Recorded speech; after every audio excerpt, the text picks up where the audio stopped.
Bienvenue dans cette nouvelle vidéo. Dans celle-ci, je vais te montrer comment utiliser notre modèle de planning des congés et des absences sur Excel. L'objectif de ce fichier est d'obtenir une planification claire afin d'assurer une gestion efficace des ressources humaines de ton entreprise. La template Excel, elle est conçue pour gérer le planning jusqu'à 30 salariés et bien entendu, après avoir saisi les informations, tu pourras imprimer le planning mensuel. Avant de commencer, sache que tu as peut-être téléchargé la version gratuite qui est une version limitée. Elle te permet uniquement de créer un planning pour un seul salarié. Par contre, tu ne vas pas pouvoir imprimer le mois que tu veux dans la feuille impression mensuelle. C'est pour que tu puisses tester le fichier et voir si tu es en capacité de l'utiliser dans ton entreprise. Et donc, si tu souhaites accéder à la version payante du fichier, eh bien, je t'invite à acheter la version complète du fichier. La plupart des informations que je vais te donner sont situées sur la feuille notice et toi, tu vas surtout utiliser la feuille planning complet pour gérer la base de données du planning de tes salariés et la feuille impression mensuelle pour imprimer ton planning. Donc, le plus important, c'est déjà de compléter ta base de données. Ici, tu vas devoir sélectionner la période de ton planning. Donc là, par exemple, on peut mettre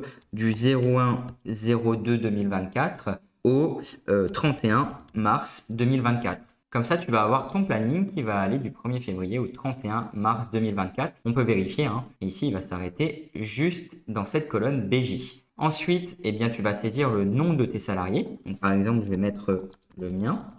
Hop. Et si le 1er février, le salarié a pris congé, tu cliques sur la liste et tu vas sélectionner l'abréviation qui correspond à la prise de congé, donc le C.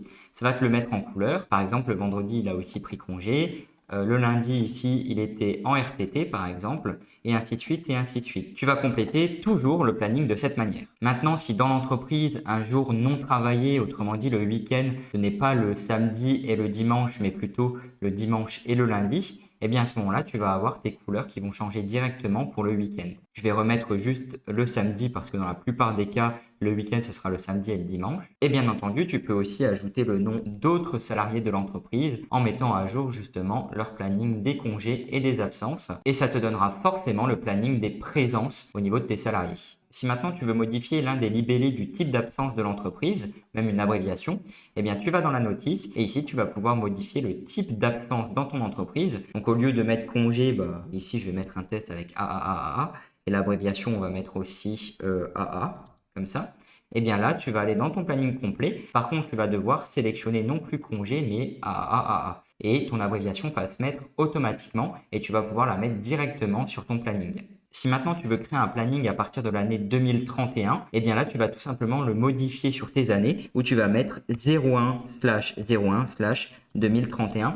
C'est ultra important que tu mettes 01/01/2031, sinon ça ne va pas fonctionner. Et tu fais la même chose pour 2032 et ça te permettra directement de les planifier ici en mettant 01/01/2031 jusqu'au 31/12/2031. Et là, ça va te renvoyer ton planning qui va être à jour en fonction des nouvelles années que tu vas rentrer. Je vais revenir comme avant pour l'exercice. Et ensuite, eh bien, quand tu vas dans impression mensuelle, tu peux également sélectionner le mois avec l'année pour pouvoir analyser les données mensuelles de ton planning. Alors moi, par contre, mon planning n'est pas mis en œuvre pour la période de mars. En tout cas, j'ai pas d'éléments qui sont affichés. Donc, je vais sélectionner tout simplement février 2024 et ça va me renvoyer tout le planning. Et si ensuite tu veux imprimer le planning, eh bien tu fais simplement un CTRL-P et tu vas pouvoir directement l'imprimer via ce petit bouton ou l'enregistrer en PDF comme ça. Tu as bien évidemment tous les employés que tu as saisis dans ton planning complet qui réapparaissent dans ton planning mensuel. Et comme je te le disais au début de la vidéo, tu peux en saisir jusqu'à 30 pour que ton impression soit optimale. Si tu as des questions, n'hésite pas à les poser dans les commentaires. Et en attendant, je te dis à très bientôt pour une prochaine vidéo.